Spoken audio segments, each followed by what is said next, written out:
Prime minister की style है और वो उसकी जगह है, वो उनका तरीका है, उनका स्टाइल है। मगर ऐसी घटना में मुझे एक स्ट्रॉन्ग लीडर के बजाय बहुत सारे स्ट्रॉन्ग चीफ मिनिस्टर, एक स्ट्रॉन्ग प्राइम मिनिस्टर और बहुत सारे स्ट्रॉन्ग डीएम्स, बहुत सारे स्ट्रॉन्ग कलेक्टर्स चाहिए। मुझे चाहिए कि हम बीमारी को लोकल लेवल पे ही निपटा दें। हर लेवल पे बीमारी के सामने एक स्ट्रॉन्ग हिंदुस्तानी लीडर खड़ा हो, चाहे वो डीएम हो, चाहे वो किसान हो। मगर मैं उनकी स्टाइल है, वो अलग है, वो ठीक है। मैं आपको छोटा सा उदाहरण देता हूं। ये जो जोन्स बने हैं, ये नेशनल लेवल से बने हैं। ये जोन्स स्टेट लेवल पे बनने चाहिए। हमारे स्टेट के चीफ मिनिस्टर्स हमें कह रहे हैं कि नेशनल लेवल पे जो रेड जोन है वो एक्चुअली ग्रीन जोन है, और जो ग्रीन जोन है वो एक्चुअली रेड जोन है। तो इंफॉर्मेशन स्टेट लेवल लीडर्स के पास है। तो जरूरी है कि जो हमारे जोन्स बन रहे हैं, छोटा सा उदाहरण दिया है, जो हमारे जोन्स बन रहे हैं वो एक्चुअली डीएम और चीफ मिनिस्टर के बेसिस पे बनने चाहिए। डीएम के पास इंफॉर्मेशन है, चीफ मिनिस्टर के पास इंफॉर्मेशन है। दिल्ली में ये इंफॉर्मेशन नहीं है। छोटा सा उदाहरण दिया।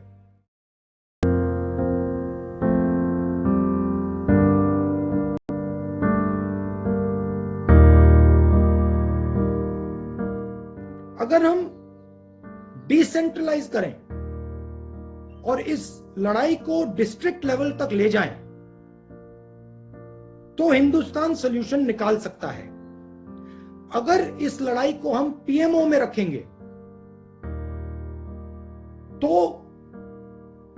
लड़ाई हारी जाएगी। तो प्राइम मिनिस्टर को पावर डिवॉल्व करना पड़ेगा। प्राइम मिनिस्टर को चीफ मिनिस्टर्स पर भरोसा करना पड़ेगा और चीफ मिनिस्टर्स को डीएम्स पर भरोसा करना ही पड़ेगा। और अगर हमने सेंट्रलाइज किया तो फिर कैलामिटी होने वाली है। मगर मैं आपको एक और बात बताना चाहता हूं जो मैंने पहले बोली। देखिए, लॉकडाउन ने सिर्फ हिंदुस्तान की नहीं, पूरी दुनिया की साइकोलॉजी बदल दी है। लॉकडाउन से पहले कोविड डेडली डिजीज नहीं थी। लॉकडाउन के बाद लोगों के दिमाग में कोविड डेडली डिजीज हो गई है। ये एक्चुअली गलतफहमी है। जितना आप इसकी रियलिटी बताएंगे उतना हिंदुस्तान को फायदा होगा। रियलिटी बड़ी क्लियर है। 1 to 2% के लिए डेंजरस डिजीज है। 95% लोगों के लिए, 99% लोगों के लिए ये डेंजरस डिजीज नहीं है। और ये जो माहौल, डर का माहौल है, इससे हमें निकलना ही पड़ेगा। और जितना जल्दी हम निकलेंगे उतना जल्दी हम नॉर्मेलिटी में जा सकते हैं। तो मेरी भी जिम्मेदारी बनती है, आपकी भी जिम्मेदारी बनती है, प्रधानमंत्री की भी बनती है। आज हमें ये भूल भूल जाना है कि मैं जर्नलिस्ट हूं, मैं कांग्रेस पार्टी का हूं, मैं आरएसएस का हूं, मैं बीजेपी का हूं। नंबर 1 मैं हिंदुस्तानी हूं। हिंदुस्तान में डर मिटाना है और हिंदुस्तान की जो इकोनॉमिक सिस्टम है वापस उसको पटरी पे लाना है।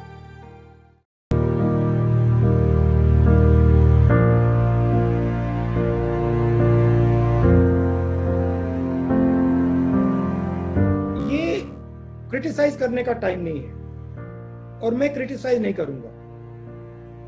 जो जिस सिचुएशन में हम अब हैं उस सिचुएशन से हमें आगे बढ़ना है और निकलना है एक प्रकार से।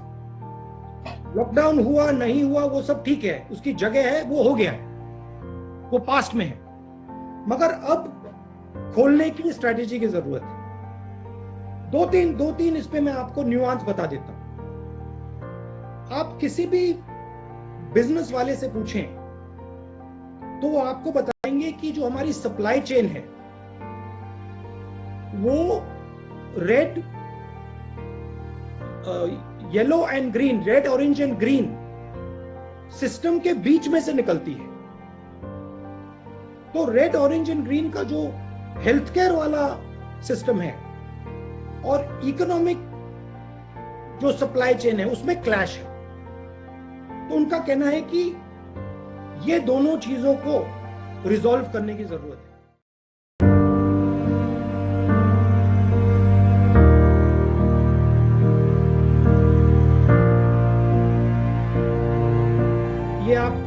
प्रेस कॉन्फ्रेंस देखिए, इसमें मैंने कोई राजनीतिक आक्रमण नहीं किया।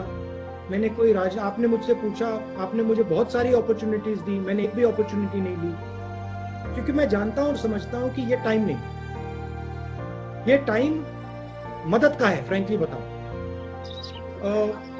हिंदुस्तान की जनता को दर्द हो रहा है, हमें उनके साथ खड़ा होना है, वो काम हम कर रहे हैं। देखिए, जो मैंने कोविड ऐप के बारे में बोला, वही पीएम फंड के बारे में बोल रहा हूं। उसकी ऑडिटिंग होनी चाहिए, क्लियर होना चाहिए किसने पैसा दिया, कितना पैसा दिया और किसको दिया। आप क्लियर कर दीजिए, ऑडिट कर दीजिए, कोई प्रॉब्लम नहीं।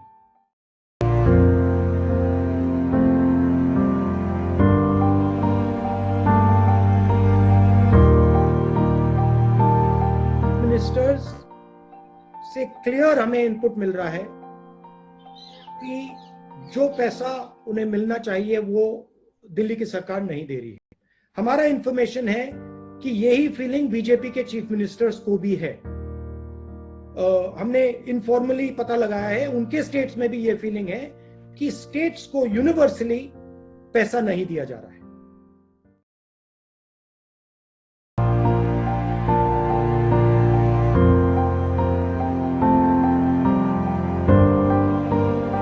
जो आरोग्य सेतु का वो ऐप है, उसको हैकर्स ने तो उसको क्रैक भी कर दिया है, वो तो पब्लिक नॉलेज है।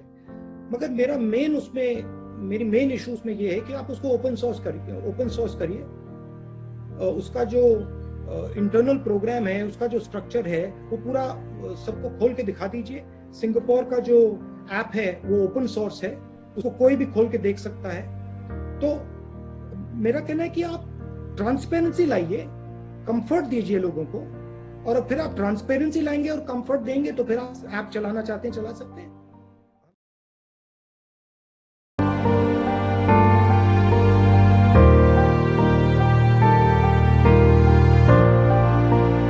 हमारे लिए कॉन्स्टिट्यूशन सुप्रीम है, और कॉन्स्टिट्यूशन में क्लियरली लिखा है कि हिंदुस्तान को किस प्रकार से चलाया जाएगा, क्या रूल्स होंगे, क्या अधिकार दिए जाएंगे लोगों को, और हम उन अधिकारों को डिफेंड करेंगे। जरूर इमरजेंसी सिचुएशन है, कोविड बीमारी और जो लॉकडाउन है इमरजेंसी सिचुएशन है।